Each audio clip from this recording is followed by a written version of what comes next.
So I think the time for legacy is over, because having big aircraft hangars full of IT infrastructure is not enough anymore. The operating costs are too high, too many people in the back office. So a new agile banking core is able to operate on a very slim amount of hardware infrastructure and only with the support of a couple of people in the background. And we have a bank running right now with more than 100,000 clients on top of it, and they operate on only one single rack and with a minimum of 7 people in the back office. So I don't think there is much hope that the incumbents will transfer fast enough to be kind of innovators. So the innovators will probably lead the future of banking. I think the innovators have the advantage that they can start from scratch. They don't have any old heritage they have to take care on, and the mindset is completely different. Instead of being in meetings and discussing things, the innovators just doing the things. So that's a huge advantage nowadays. 2 parts regarding the regulators.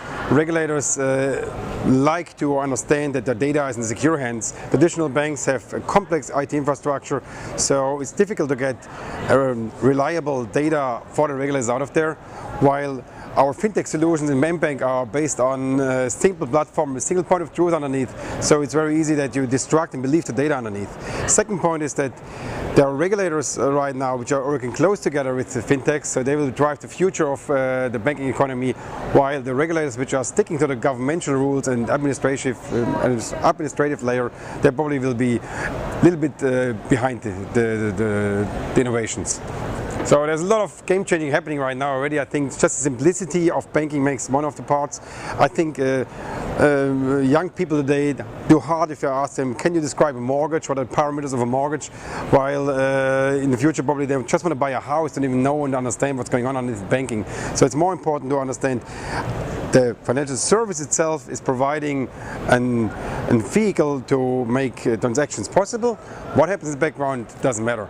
And the new fintech style of services are exactly tackling this point. So Mbang had a good start a couple of years ago, and today we are innovating together with our clients the latest and brightest and newest banking space out there. We see clients which are non-banks underlying, which are tackling directly on the source of the payments and source of the payment financial services that is required. We're seeing global connected clients. We're seeing clients which are bringing banking to underbanked. So a lot of things happening right now, and everything on the low cost with low operationals and a lot of fun involved.